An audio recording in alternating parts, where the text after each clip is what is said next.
Hello everyone, this is part 14 of What If Naruto Was Raised by His Father, and I hope you guys enjoy this video and to like, to subscribe, to share, and check out the playlist, to see more comment down below.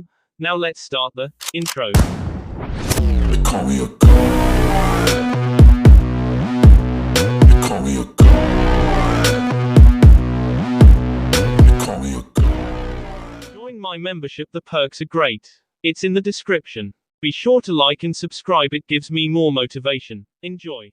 It had been over 2 weeks now since she had received her students. And in reality, they weren't improving much. Now she knew how Kakashi-sensei had always felt around them. She sat silently watching her students try to master chakra control. They were trying it out for the first time today. She now knew why Kakashi always read his books, because for the last hour, all they had been doing was looking at the tree and maybe getting an inch or two off the ground. Yukio was swearing quite a bit every time he landed on his butt. While Midori was glaring at Yukio for getting much higher than her, Mazu, as her two other students had been calling him for a while, sat on the ground playing with a small butterfly that had landed near him. Sakura could only roll her eyes. These guys are actually useless. I thought it was just me, but really, even Sasuke and Naruto seemed to get higher than these two. As she adjusted herself into a more comfortable sitting position, she gazed at the three hopeless cases until Midori decided to call out for her. Sakura-sensei, whined the 12-year-old as she turned around to her teacher. What's wrong now? Asked Sakura as she gazed at the girl who was now glaring at her. I think you were lying. How the hell can you walk up a tree? It's like walking on water, said Yukio as he glared at the pink-haired girl. His look always seemed to send shivers up her spine every time she looked at him. It was just something about the look in his eyes that just sent shivers down your spine. It's not impossible, said Masakazu as he let go of the small bug, watching it fly off. Then you try it, Mr. Perfect, shouted Yukio as he glared at the orange-haired kid. I didn't want to show you up. I wanted you to at least get it down so you don't have to look like an idiot, said Masakazu. He then slowly raised himself up and started towards the tree, the tallest and sturdiest one he could find. He put his hands together and approached the tree, and thus started to walk perfectly up the side of the trunk until he got on the uppermost branch and walked on the underside of it. He looked at them for a long time before walking around it to sit on the upper side. Well, maybe you aren't as hopeless as I thought, said Sakura as she scratched her head, looking at the boy. He had almost perfect chakra control. The only thing wrong was that she could see small footprints in the bark, showing that he used a little too much. Wow, Maisie, that was awesome, chirped the brunette as she pumped her fists into the air, laughing happily. Stop calling me that, said Masakazu as he somewhat rolled his eyes and looked down at his teacher. I'm impressed. If you work a little more, you'll probably be able to go up the trunk without having tiny footprints left, said Sakura as she trailed off and started in a different direction. Sensei, shouted Midori as she ran after the pink-haired woman, who merely rolled her eyes and turned around. Is there a trick you can tell us or something, you know, to help us out? Asked Midori as she gazed at her teacher. Nope, I can't help you, smiled Sakura as she walked back to her post in the ground and sat down with her back to it. The girl stayed silent before she started to run towards the tree with her kunai out and attempt to climb it, only falling slightly and hitting her head on the tree. You're pathetic, said Yukio as he walked over to her. You're no better. Not. So, infinity. Yelled the girl as she got up and glared at the boy. Sakura could only roll her eyes at the two.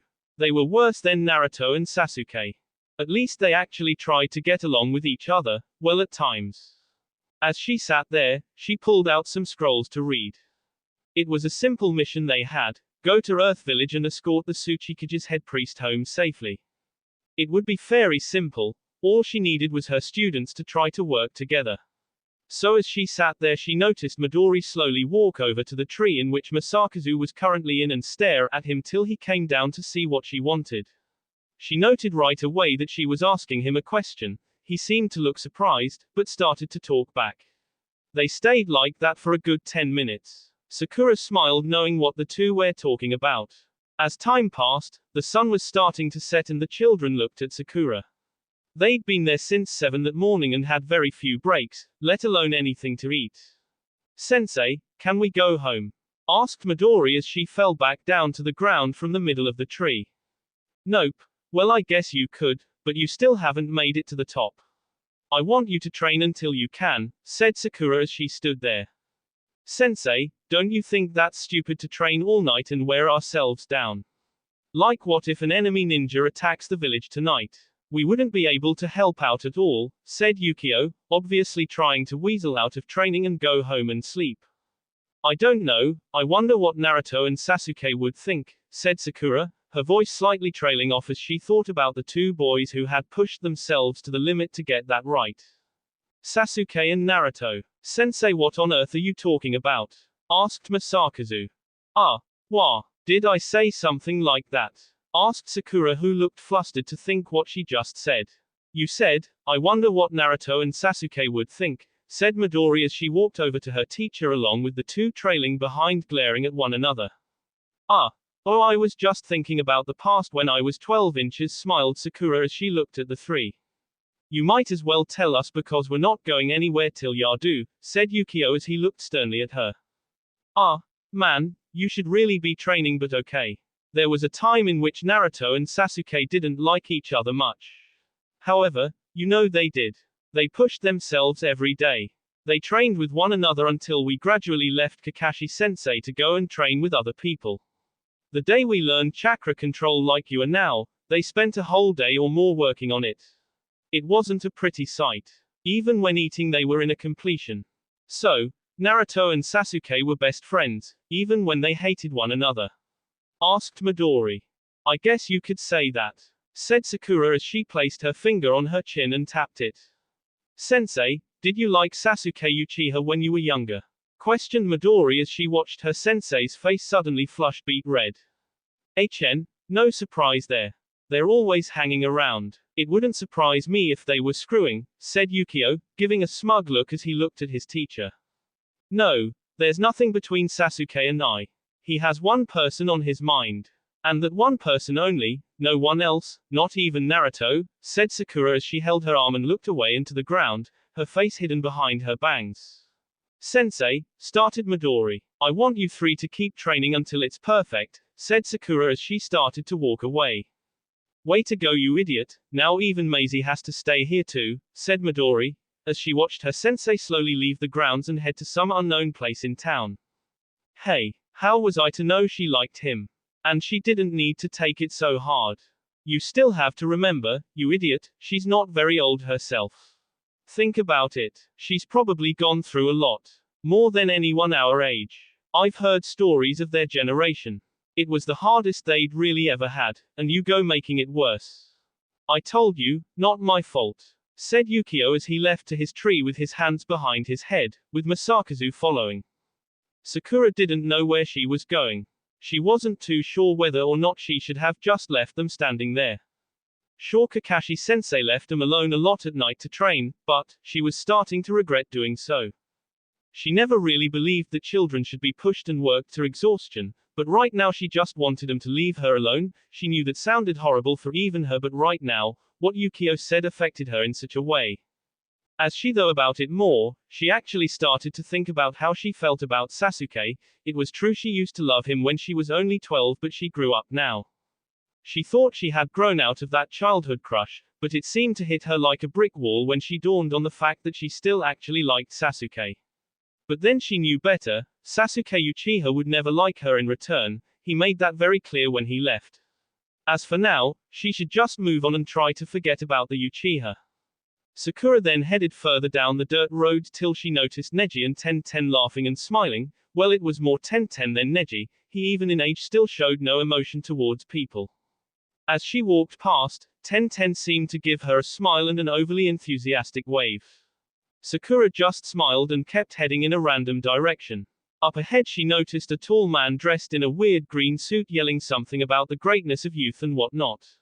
She knew right away who it was. There stood Lee standing in front of 3 of his students and pointing out how taijutsu is just as good as anything else.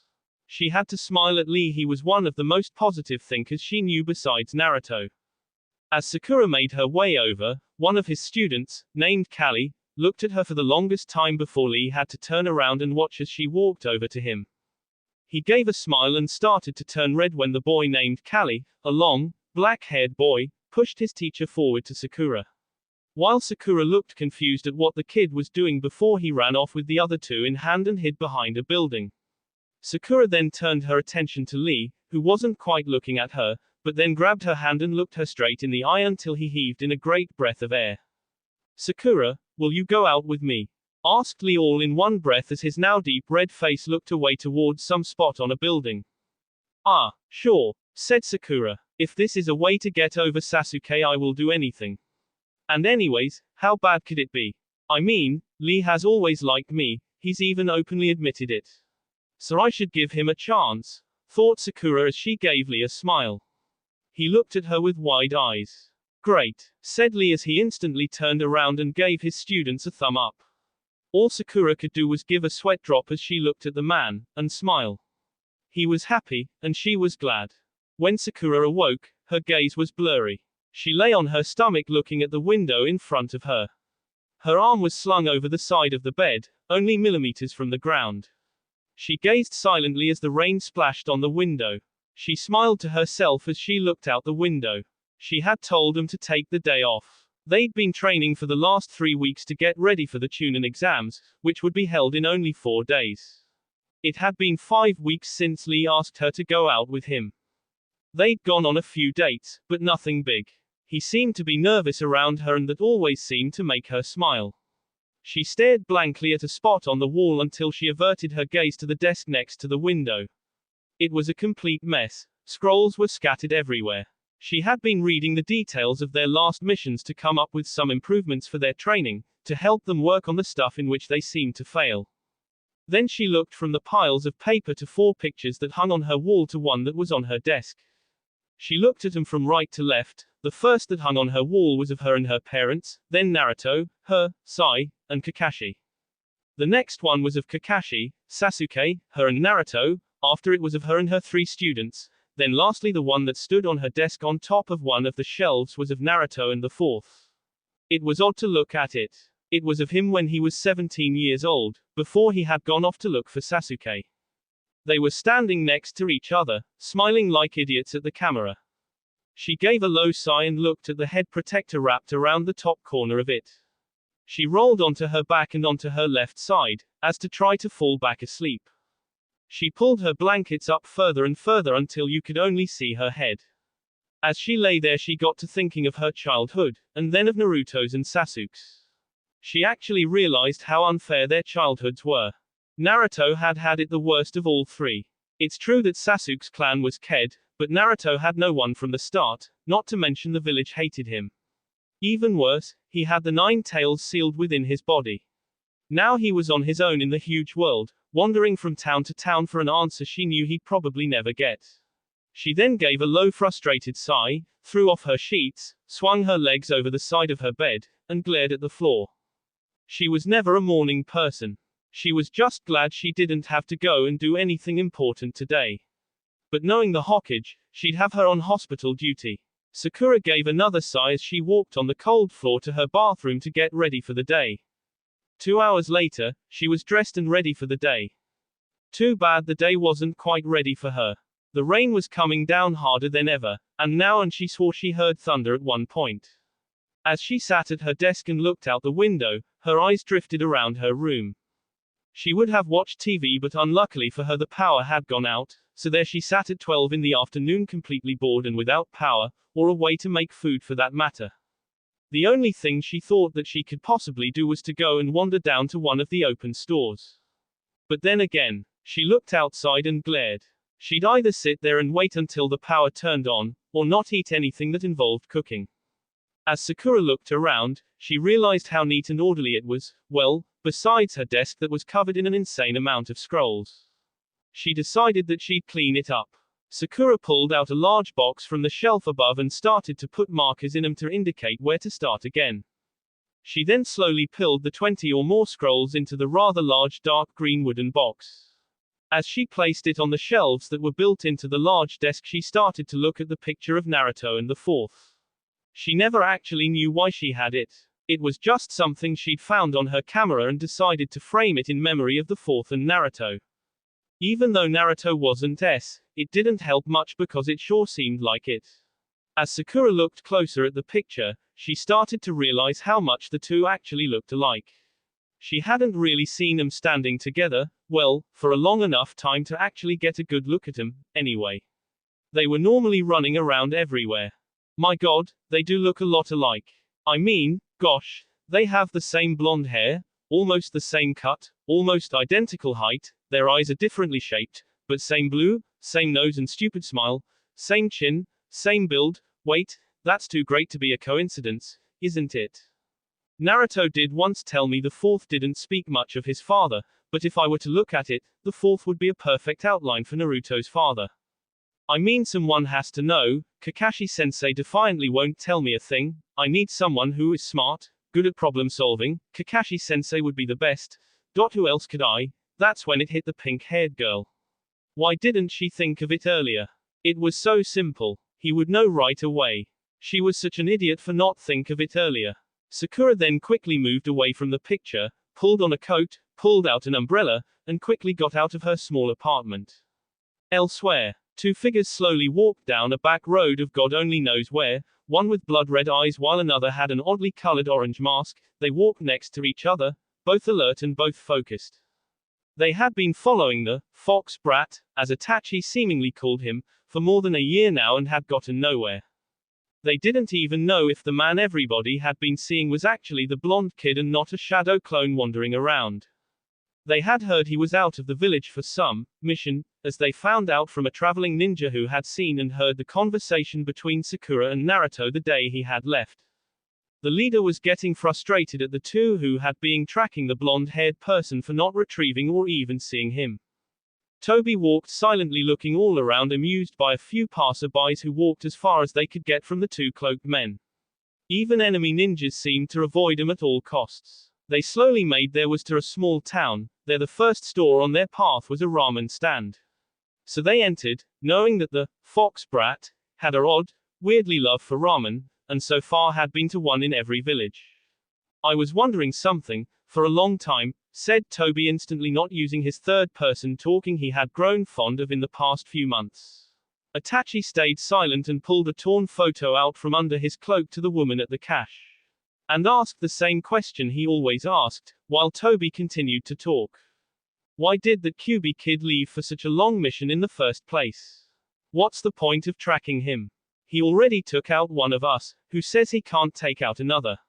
And you with your eyesight slowly fading. Itachi gave him the worst death glare of all. Sorry, haven't seen him, smiled the woman as she glanced at the picture once. Oddly fast. I mean, what happens if the Sannin is with the QB boy? What are we going to do then? You thought about that? Asked Toby as he looked around. QB, stated the woman as she looked at the two men in front of her. You mean that man that we here only an hour ago was the holder of the QB? My god, I'm amazed I'm still alive. I have to alert the elder that the enemy is here. Let alone the greatest weapon. Screeched the woman as she turned to them and then was about to leave before Toby grabbed her. She looked into the small dot on his face and instantly froze and fell to the ground. Itachi gazed at the elder man in front of him. He had never seen him use such a technique before, let alone do anything. He'd never liked him either. No one knew anything about him except for the leader, and that was about it. All he had known was that there was something about this man he didn't trust. As Itachi looked over the taller and elder man, all Toby could do was bend down to make sure she was all right and look around, glad no one was in the stand. He looked to Itachi and felt a stern look through the hole. It was as if it was sending some sort of glare beam towards the Uchiha. This just gave another reason to not trust this man. Well, he's here. Let's go and bring the QB boy to leader, to make him happy, said Toby in his odd way of happiness. Itachi just looked at the man and followed him out, not ever wanting his guard to be let down.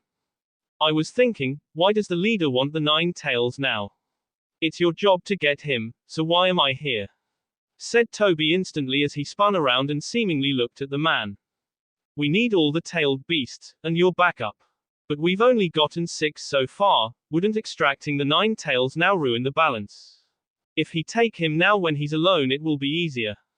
Then, we don't have to worry about village hidden in the leaves coming to back up the comrade. I was thinking, how will I know what the Nine Tails looks like? All you told me was that he had blonde hair. We've seen exactly 23 blondes in this village alone. He'll be the first one yelling at some, and is if right on cue. What the hell do you mean I can't buy this here? Yelled a manly voice from off in the small store only 20 feet away from the two men. They both looked mildly surprised at their luck. That him. As Toby said that, a few people had stopped to stare at the small shop as a blonde-haired man forced his way out. Just as he looked up, he wished he hadn't gotten up this morning. There before him was a pair of red eyes. He needed no more time to think, and instantly ran off. Remembering the words of the elder sister from Sand, when fighting an Uchiha, if one against one, run away. Well, maybe not the exact words, but that's all Naruto could remember at that point. The two men watched him run, then realized that he was the fox boy. They quickly recovered from their shock and started to run at full speed. The blonde ran hard and fast, jumping from roof to roof. Just because he didn't have chakra didn't mean he still couldn't do that, it just made it easier to fall. I thought you said he never runs away from a battle. Toby smirked. He doesn't, he's the first one to charge into one, said Itachi confused. You could tell it but his face would always seemingly hide it. He got smarter then, laughed Toby as they ran faster then instantly stopped. The blonde was caught in AS end. The only things around were a few scraps of iron and a metal rod. He looked lost. Why did I go this way? Said the freaked out blonde as he looked left to right, then front to back. That was his downfall because behind him there stood the two raven-haired men. So this is the Nine Tails fox. I expected something a little more from the strongest of the tailed beasts. Look at him, he looks worse than your old partner. Look at that unkempt hair, said Toby, over-dramatizing. Naruto looked around, and grinned upon seeing an opening. It wasn't a large one but maybe it'd work. He waited, and then instantly started to charge his way towards the two men, eyes firmly on the ground. Then his foot hit something, all that was heard was metal scraping off dirt, and then on wood. Everything went dark. That will be all for this video. Be sure to like, subscribe, share, and comment down below for more videos. Goodbye.